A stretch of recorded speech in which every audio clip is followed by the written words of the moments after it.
My name is Nora, I'm 29, and last month my mom sold the beach house my grandmother left me so my brother could go on a luxury vacation. She actually looked me in the eye and said, "You don't need a house. You have a good job," while he laughed and joked that he needed a break more than I needed a roof. I found out it was real when an email from the bank popped up on my screen at work. A notification about a six-figure transfer tied to the property my grandmother had put in my name. At first I thought it was a mistake, some glitch in their system. But when I opened the attached documents and saw the sale had already closed, my stomach dropped.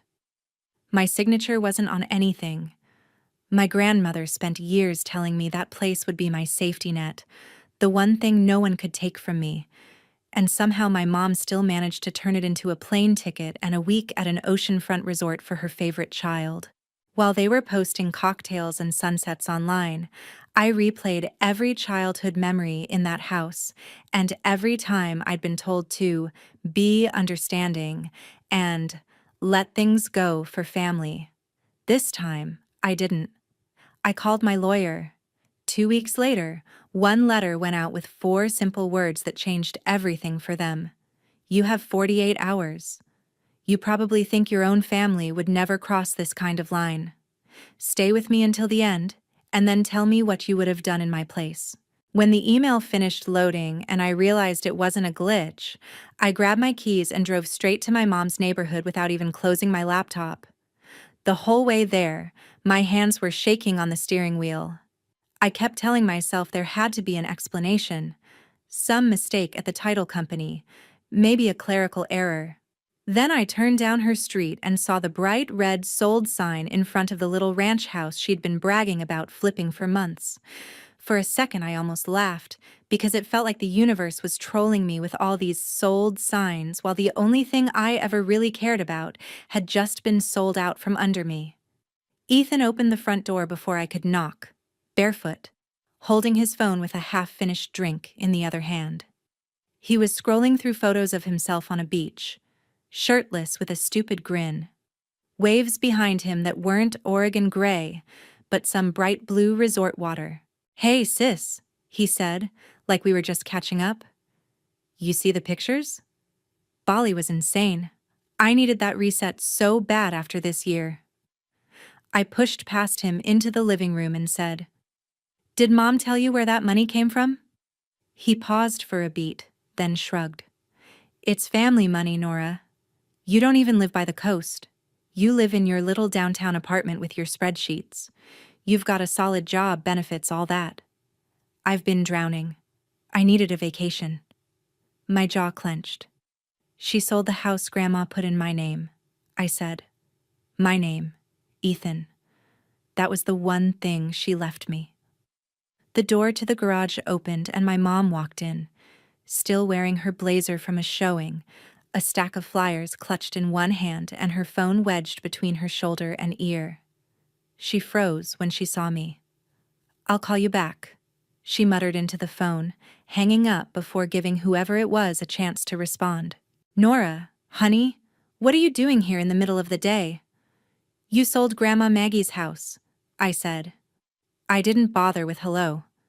"I got the transfer alert. I saw the closing documents. My signature is nowhere." She sighed, like I was a difficult client, not her daughter. "Okay, first of all, calm down," she said, putting her flyers on the kitchen counter. "Nobody did anything to hurt you. Your grandmother left that place so this family would be okay. You're already okay. You work in tech. You have savings. You're not the one maxing out credit cards just to keep the lights on and food in the fridge." Ethan snorted from the couch. "Yeah, she's fine, Mom. She just doesn't like when we finally catch a break." I turned to him. "A break?" That break was my inheritance. That was my safety net when the market tanks or I lose my job. It was the place Grandma promised would always be there for me. Mom stepped closer, lowering her voice like she was reasoning with a child. "Listen, your brother's been in a bad place. He's been depressed. He's been burned out. He's been working nights and still can't get ahead. I am thousands of dollars in debt from helping him and trying to keep this house. The real estate market is brutal. My commissions are up and down. The beach house was just sitting there. You never visit. Your grandmother would have wanted us to use it to help him. By selling it without telling me? I asked. By forging my consent? You didn't even call. Mom rolled her eyes, just barely. I didn't forge anything. I used the power of attorney I already had. Remember when your grandmother was sick and I took care of everything? I still had the papers. I signed as her agent and moved the funds. It's all legal. It's family. I thought you'd understand. I felt something cold settle in my chest. That power of attorney ended when she died, I said. You know that, right? You can't just keep using it like a coupon that never expires. For the first time, something flickered across her face that looked like fear. It was gone just as fast, replaced with irritation. You're overreacting, Nora. You don't need that house. You're fine. Your brother needed a break before he lost it completely. I'm drowning in debt. I will pay you back. We'll figure something out over time. Ethan nodded like that settled it. Exactly. We're family. Why are you making this weird? I looked at both of them, my mom in her blazer and my brother in his vacation t-shirt, and realized they genuinely believed I was the problem here. Every time I'd swallowed things as a kid, every time I'd been told to let him have the bigger piece, the better gift, the extra help because he needs it more, all of it landed on my shoulders at once. You didn't just sell a house, I said quietly. You showed me exactly where I stand in this family. Mom opened her mouth, probably to tell me not to be dramatic, but I was already turning toward the door. Where are you going? She called after me. I didn't look back. To talk to someone who actually respects what Grandma left me, I said. My lawyer. I didn't go back to my apartment right away. I sat in my car outside my mom's house, long enough for the engine to go cold, staring at the sold sign down the street and scrolling through old emails until I found the one I was looking for. Jasmine Ortiz, subject line. If your family ever screws up your inheritance, you know who to call.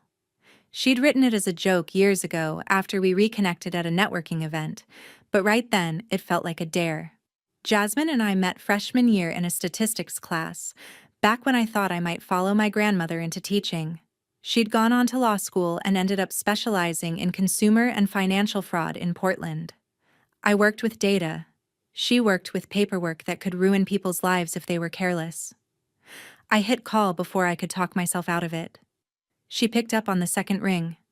Hey, stranger. Everything okay? My mom sold my grandmother's beach house, I said.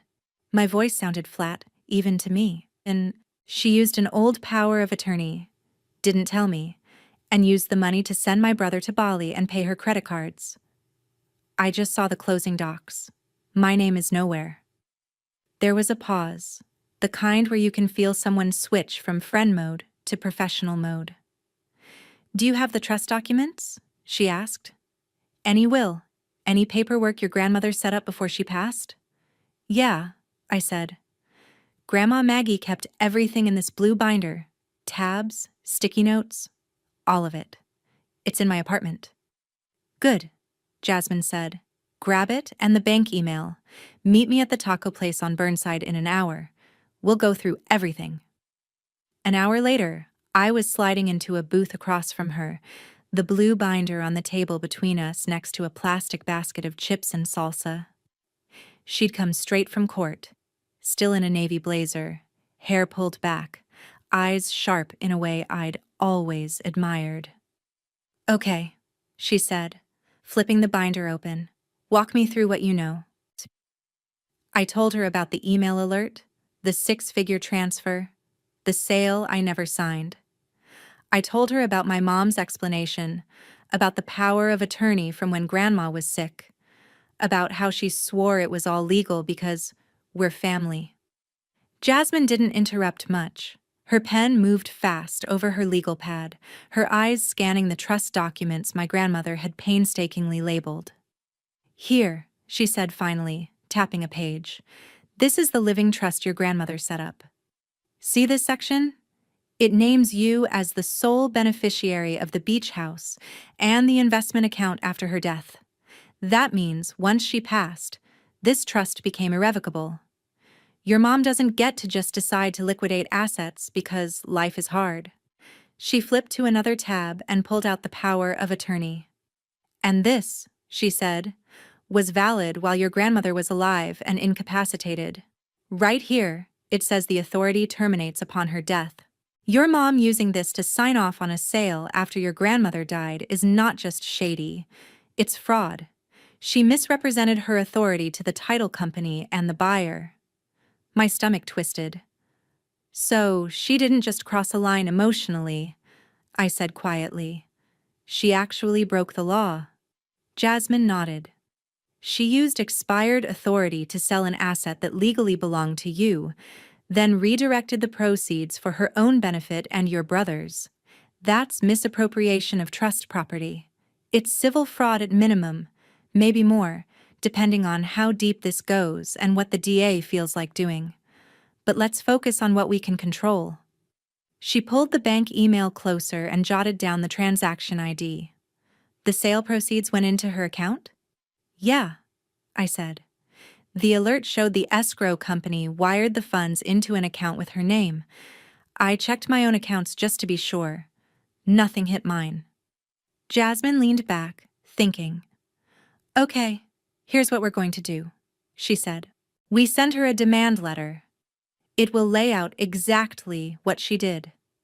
The terms of the trust, the expiration of the power of attorney, the sale, the transfer of funds, the use of that money for non-beneficiary purposes. We give her 48 hours from receipt to either return the full amount into a separate account we control, or sign an agreement accepting liability with a concrete repayment plan secured by her remaining assets. 48 hours? I repeated. It sounded brutal and also, in a dark way, satisfying. Why so fast?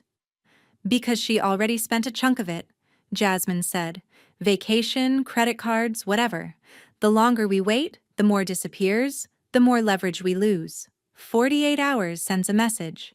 It tells her this isn't a family squabble, it's a legal emergency.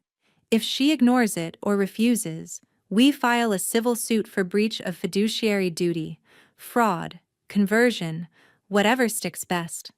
We can ask for the value of the house, interest, and attorney's fees. Given her debt, that could push her into bankruptcy.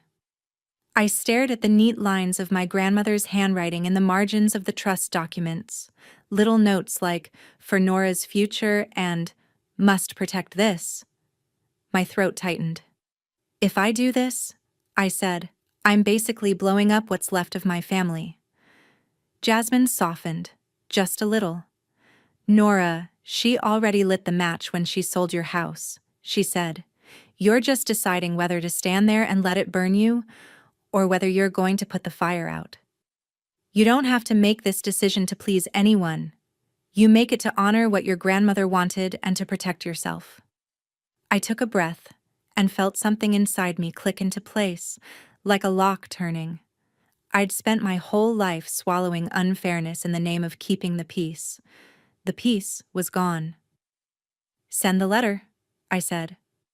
48 hours. After that, we go to court. Jasmine smiled without humor and pulled a printed template from her folder, already typing my details into the top. Good, she said. Then let's give your mother and brother a deadline they can't laugh off. 2 weeks later, Jasmine slid a printed copy of the letter across her desk to me before she hit send on the email version.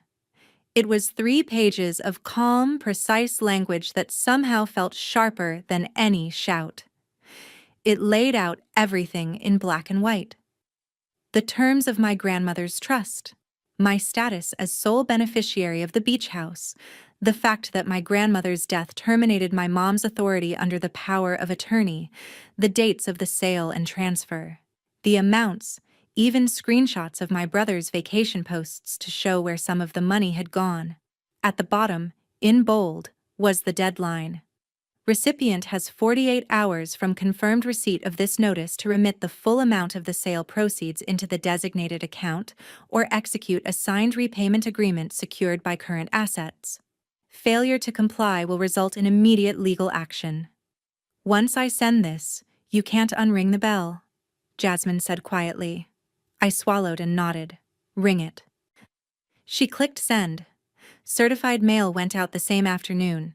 My mom got the email first. I was at my desk the next morning, staring at a spreadsheet that might as well have been static, when my phone lit up with her name. I let it ring twice before answering. Nora, what is this? She snapped. No hello. Her voice was high and thin, the way it got when deals fell through and she needed someone to blame. I just got some ridiculous letter from your lawyer talking about fraud and lawsuits. You're threatening to drag your own mother into court? I'm asking you to return what you stole, I said, keeping my voice even.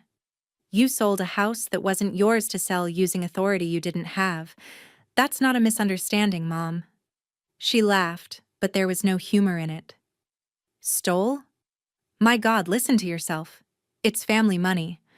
Your grandmother wanted that house to take care of us. I've been drowning, Nora.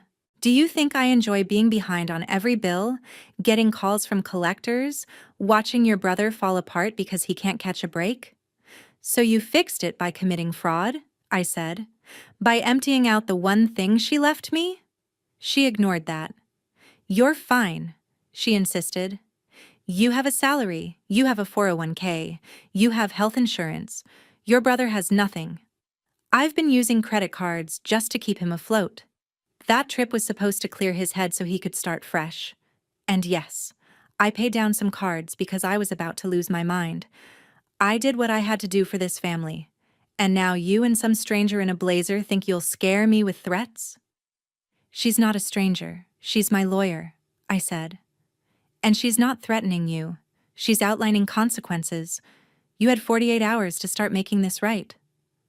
48 hours, my mom repeated, spitting the words out. What do you think I'm sitting on? A secret vault of cash. Most of the money is gone, okay? Resorts and plane tickets don't refund everything, and the cards were already past due when I paid them. I can't just magically give you $100 and something thousand back by Friday. My chest tightened, but not from sympathy.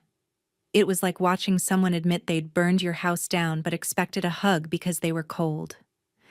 Then you shouldn't have spent it, I said. I didn't force you to sell anything. You chose to. You chose him, again, at my expense, again. This time, there are laws involved. She went quiet for a second, then shifted tactics. You are really going to do this to your own mother? She asked, voice wobbling. Take me to court, ruin my credit, drag our name through the mud? Over what? Some empty building on the coast your grandmother left sitting there like a monument? I am your family, Nora. That girl in the suit isn't. When she's moved on to her next client, I'm still the one who carried you for 9 months. I had heard that line my whole life, pulled out whenever she needed me to shut up and fall back in line. This time, it just made me tired. You used that building as your personal ATM, I said. You didn't talk to me. You didn't ask. You assumed I'd do what I always do and swallow it because we're family.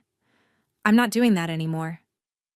A second later, another notification flashed on my screen. Ethan texting. Mom kept talking in my ear, but I glanced at the messages. Seriously? You sent Mom some legal crap? You're losing it. Then another. You know the money's gone, right? It was barely enough to cover stuff anyway. I needed that trip. I scrolled back up, seeing photos I'd already muted. Infinity pools, cocktails with tiny umbrellas, expensive headphones in first class, all of it suddenly looking like crime scene evidence instead of memories. Look, my mom was saying, I can give you something.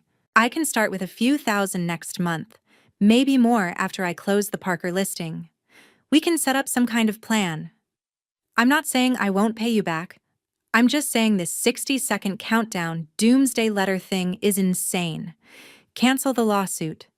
We'll handle this like adults. Adults don't hide sales contracts from each other, I said. This isn't a game show. The 48 hours aren't my idea of drama. They're my lawyer's way of giving you a chance before the judge gets involved. If you're serious about paying me back, talk to her. Sign what she sends. Put it in writing with collateral. Otherwise, we go to court. Collateral? She repeated, outraged. You want to take my house now? You want to take the roof over your brother's head? I didn't say anything about taking it, I replied. But if you can't pay what you owe, the court will look at what you have. That's how this works for everyone, not just strangers. You don't get a different system because you're my mother. She started to cry then, loud, dramatic sobs that used to tear me apart when I was younger. You're heartless, she choked out.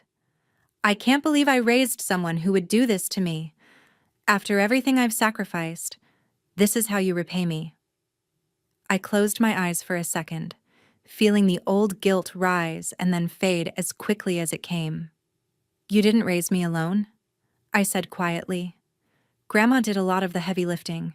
She's the one who left me something, and I'm finally acting like it matters. If you want to fix this, call Jasmine. If not, I'll see you in court.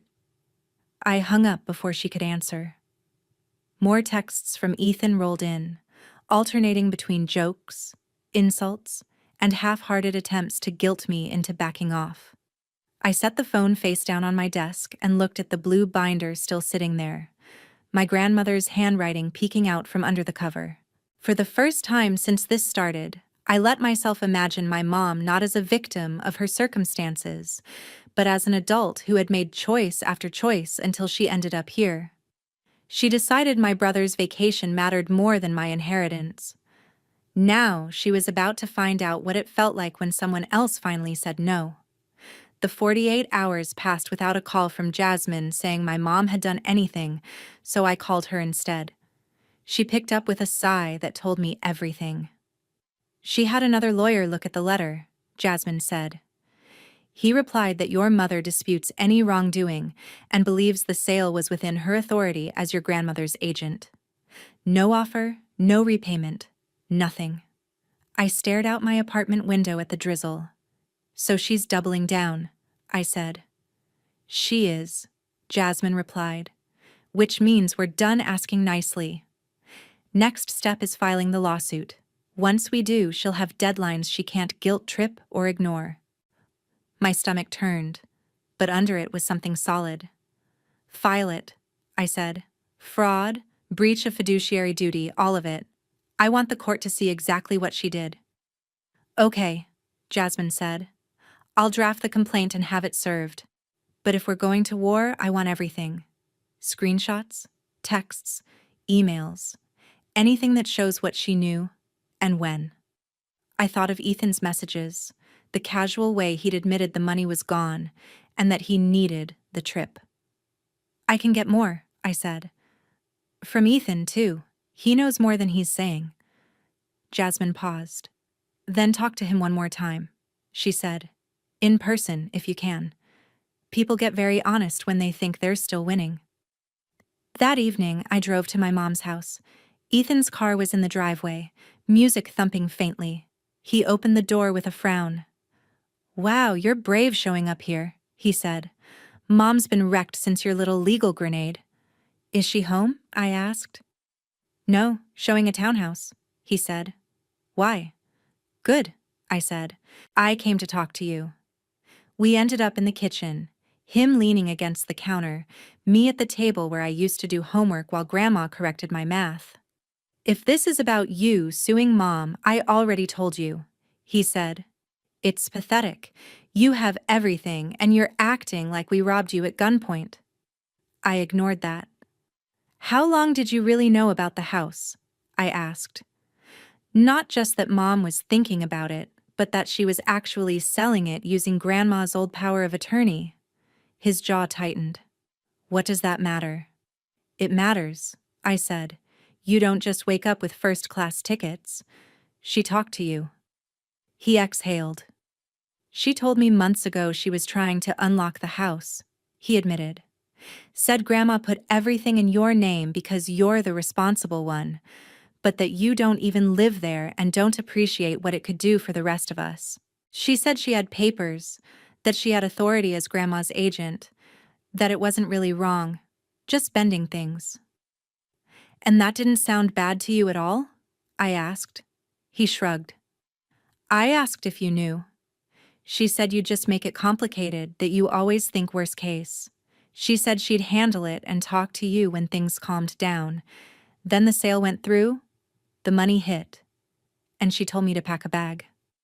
He gave a short, bitter laugh. I figured if she was willing to go that far, it must be legit enough. I'm not a lawyer, Nora. I just wanted out for a week. Did she ever say the power of attorney might not be valid anymore? That Grandma being dead changed anything? He hesitated, torn between protecting her and protecting himself. She said something like, technically these things have timelines, but nobody checks that closely. He finally muttered.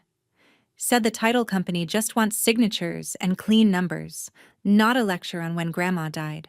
She joked half of real estate is knowing which rules actually matter. I thought she was just venting. The words landed like a gavel in my head. You realize that's her admitting she knew it was wrong, I said. She didn't accidentally grab the wrong form. She gambled no one would look. Ethan flinched. What do you want me to say? He snapped. That I should have stopped her? Called you. I didn't. I wanted the trip. I wanted a break from feeling like a loser every time I opened my bank app. So I shut up. You happy? No, I said. But I am clear. I pulled out my phone and opened our text thread, scrolling to his messages about the money being gone and him needing the trip. I'm suing her, I said. That's not a threat, it's happening. And if she drags you into it, if you stonewall, that gets ugly. You can keep pretending you're just a passenger, or you can help fix it. How? He asked. By telling the truth, I said. By giving my lawyer your messages, screenshots, anything that shows she knew the POA was expired and that she sold the house anyway. That she told you I'd say no, so she cut me out. If you cooperate, Jasmine can keep the focus on her choices. If you don't, and this blows up bigger, I can't promise a judge will see you as just an innocent bystander. He sank into a chair, rubbing his face. You're asking me to testify against Mom, he said. I'm asking you to stop lying for her, I corrected. You can still love her, but she made choices that hurt you too.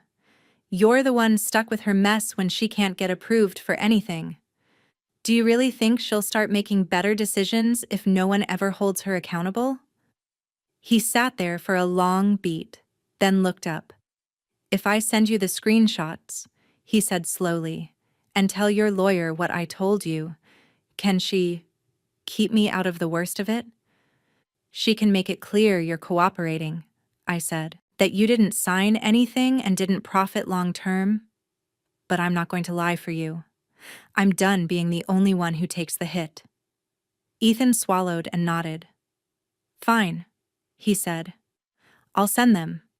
Not because I'm suddenly on your side, but because I'm tired of feeling like I'm in the middle of a car crash I can't stop. On my way out, my phone buzzed. A stream of images and screenshots from Ethan forwarded without comment. In the driveway, I forwarded everything to Jasmine with one line. He knew. She knew. Use what you need. For the first time since it started, I didn't feel like I was the one blowing up the family. I felt like I'd finally stepped out of the blast zone and handed the truth to someone who knew exactly what to do with it. By the time we got a court date, the story didn't feel like mine anymore. It belonged to the caption on the filings, the docket number the clerk called. Jasmine sat beside me at counsel table with a slim binder of exhibits. Across the aisle, my mom sat next to her attorney, jaw tight. Ethan hovered behind her in the first row, swallowed by a too-big jacket. When the judge came in and we all stood, my knees trembled once and then steadied. This wasn't a family fight I could be guilted out of. This was a room where facts were supposed to matter. Jasmine started with the trust. She walked the judge through the language like it was a recipe.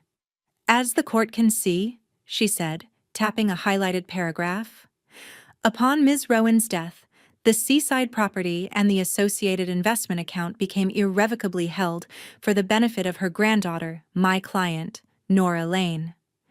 The defendant, Ms. Linda Lane, is not a beneficiary under this trust. She had no ownership interest in the property after Ms. Rowan's death. My mom's lawyer tried to argue that my grandmother intended the house to help the whole family, that she always talked about wanting everyone taken care of. The judge listened, then pointed to the page. Intent is expressed here, he said. The beneficiary is clearly identified. Jasmine moved on to the power of attorney. Your Honor, this document granted Ms. Lane authority to act on her mother's behalf while Ms. Rowan was alive and incapacitated, she said.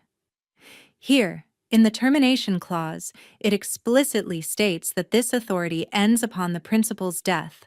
Nevertheless, Ms. Lane used this expired document over a year after Ms. Rowan passed to sign off on the sale. The judge looked over his glasses at my mom. Ms. Lane, did you understand that your authority under this power of attorney ended when your mother died? My mom's lawyer jumped in, saying she wasn't a legal expert, that it was an honest misunderstanding. Jasmine stood. If it please the court, we'll let Ms. Lane explain in her own words. On the stand, my mom repeated her story. The bills, Ethan struggling, my grandmother saying family comes first. She claimed she thought the power of attorney still worked as long as the house was in the trust. I wasn't trying to steal from my daughter, she said. I was trying to keep us afloat. Jasmine waited, then approached with one printed page. Do you recognize this text message? She asked. My mom frowned, then nodded. Yes. Dated 3 weeks before closing, Jasmine said. I'll read one line. You wrote, technically these power of attorney things have timelines, but nobody checks that closely. Title just wants signatures and clean numbers, not a lecture on when Grandma died. Did I read that correctly? My mom's eyes flicked toward Ethan. I was venting, she said. I didn't mean... Did you send that message? Jasmine cut in. Yes, my mom whispered. So at the time you signed the sale documents, you knew there were timelines on the authority you were using, Jasmine said, and you chose to proceed anyway, expecting no one would check. My mom didn't answer. The silence said enough. Jasmine called me next. I testified about summers at the beach house, about my grandmother's blue binder and her notes saying, for Nora's future. I described opening the bank email, confronting my mom, hearing her say I didn't need the house because I had a good job. Jasmine entered Ethan's screenshots. The bragging vacation texts, the admission that the money was gone, the messages where he repeated my mom's line that I'd just make it complicated. Ethan took the stand too. He looked like he wanted the floor to swallow him, but he answered. Yes, my mom had joked about title companies not checking dates.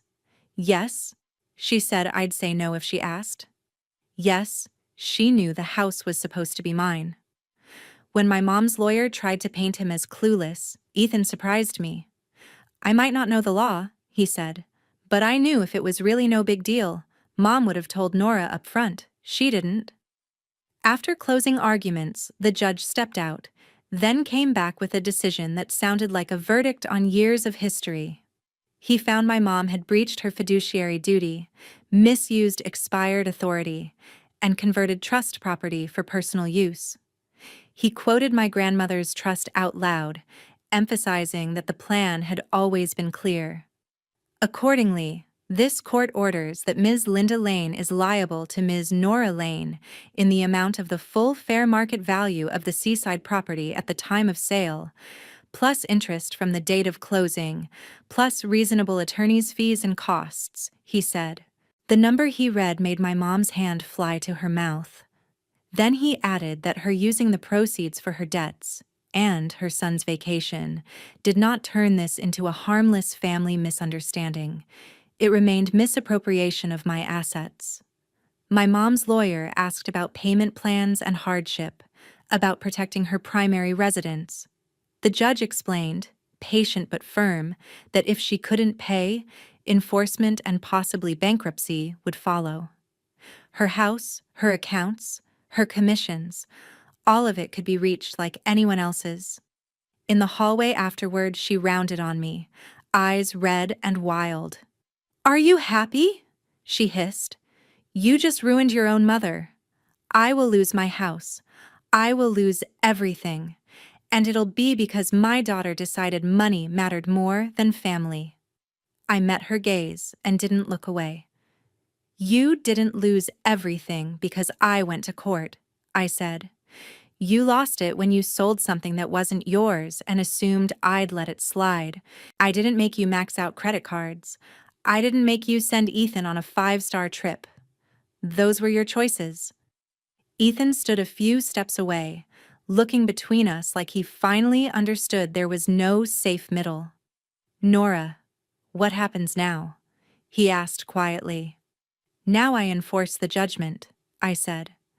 "The system does what it does. You keep working. I keep working. Mom talks to a bankruptcy lawyer. We all live with what we did." My mom shook her head like she couldn't process that I was calm. "You'll regret this," she whispered. "One day when I'm gone and you realize you destroyed our family over a beach house." I thought of my grandmother's careful notes, of every time I'd been pushed aside because I could handle it. "Grandma trusted me to protect what she left," I said. "I'd regret it more if I let you erase her wishes because you couldn't stop treating me like an emergency fund. This isn't about a beach house. It's about you thinking my boundaries were optional." Jasmine touched my elbow and we walked toward the exit, the judgment in her bag feeling heavy and final. Behind us, my mom's voice rose into a choked curse, but for once, I didn't turn back. I'd spent my life orbiting her crises. For the first time, I was walking straight ahead toward a future she didn't control. In the months after the judgment, the fallout came in waves. First were the letters. Thick envelopes started showing up at my mom's house from creditors and attorneys. Each one another reminder that the court's decision was not a bad dream she could ignore. When she couldn't make the payments the judgment required, the conversation shifted from "how will she pay" to "what will be sold." Her house went on the market a few months later, not with her smiling face on the sign this time, but with a bank's logo. The woman who used to brag about closing difficult deals was suddenly the one being forced out of a home she thought she'd never lose. Ethan texted me the day the movers came, sending a photo of the empty living room with the caption, "This is really happening." I didn't reply. I didn't gloat either. It just felt like gravity finally doing what it always does. My mom ended up in a small rental across town, a beige apartment in a building with thin walls and a strict no pets policy. Her credit was wrecked, her cards frozen, her commissions garnished. The life she'd built on maxed-out promises and borrowed time collapsed down to exactly what she could actually afford, which wasn't much, without someone else to quietly fix things for her. Ethan took on more hours at the warehouse to cover his share of the new rent. DJ gigs became side money, not an excuse to avoid real work. He stopped posting about vacations and started posting about overtime and cheap dinners with coworkers. We weren't suddenly close, but every so often he'd send a late-night text that sounded more like the kid I grew up with and less like the golden child I'd spent my 20s resenting. "I get it more now," he wrote once. "What it means when people say someone always pays. Turns out it was you for a long time. I'm sorry for that." I stared at that message for a long time before answering. "I'm glad you're starting to see it," I replied. "That's your work, not mine. Keep going." On my side of town, life didn't magically turn into a fairy tale. I still worked my 9 to 5, still dealt with deadlines and meetings and days where the coffee wasn't strong enough. But the judgment money, once it started to come in through structured payments and seized assets, didn't feel like a lottery win. It felt like something my grandmother had tried to give me twice, and I had finally managed to hold on to. I didn't rush to buy another beach house. Instead, I sat down with a financial planner and set up an investment account in my grandmother's name, a fund I could grow slowly and use partly for my future, partly for something she would have loved. On Saturdays, when the weather wasn't completely miserable, I started hosting little workshops in a community room at the library. It started with a couple friends who'd heard what happened and wanted to know how to keep their own families from blowing up their finances. Then friends of friends showed up. Then a few strangers who'd seen a flyer. I talked about basics: what a trust is, why you should read what you sign, how to set boundaries around money with people you love. I told them, in general terms, about a grandmother who'd tried to protect her granddaughter and a mother who thought those protections were optional. I watched people nod, cry, laugh in recognition. It was the closest thing to healing I'd felt in a long time. A year after the court date, a therapist the court had recommended for family reconciliation reached out to see if I wanted to schedule a joint session with my mom and Ethan. I almost said no on instinct. Then I thought about all the nights I'd lain awake wondering if I was the villain in some version of this story my mom told herself. I made the appointment, not for her, but for me. In the session, my mom did what she always does at first. She cried. She talked about the bills, the fear, the way she felt abandoned by everyone, including her own mother. She said I'd turned my back on her when she needed me most. For the first time, I didn't take that as a cue to rush in and reassure her. I let her words sit there, then told my version out loud, in front of a neutral third party who didn't owe either of us anything. I talked about being the responsible one, the one who always got less because I could handle it, the one no one thought to protect, while they scrambled to save my brother from every consequence. I talked about the house, the trust, the blue binder, the sick feeling when I saw those sale papers without my name. When I finished, my mom didn't suddenly transform into a humble, enlightened person, but she did go quiet, and for the first time, she said, "I knew you'd be okay, so I didn't think about what it would do to you. I just thought about how scared I was." It wasn't enough to erase what she'd done. It was enough for me to understand that her selfishness came from weakness, not from some grand plan to destroy me. I told her I forgave her for my sake, not because what she did was forgivable in the usual sense, but because I wasn't going to spend the rest of my life letting her choices live rent-free in my head. Forgiveness, for me, didn't look like moving her into my apartment or co-signing her next lease. It looked like boundaries. It looked like holiday texts instead of holidays together, like answering some calls and letting others go to voicemail. It looked like sending her information about credit counseling and then stepping back so she could decide whether to use it.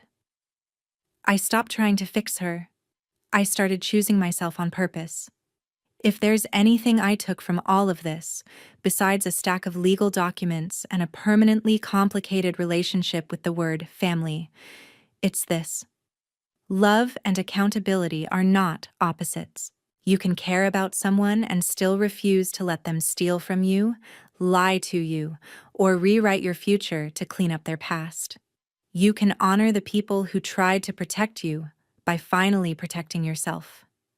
And sometimes, the most loving thing you can do, even when it looks like revenge from the outside, is to stop being the person everyone assumes will quietly absorb the damage.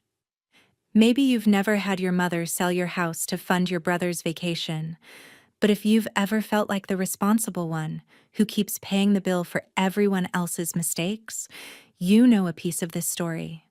If you were in my place, would you have sent that 48-hour letter? Or would you have walked away and tried to forget the house ever existed?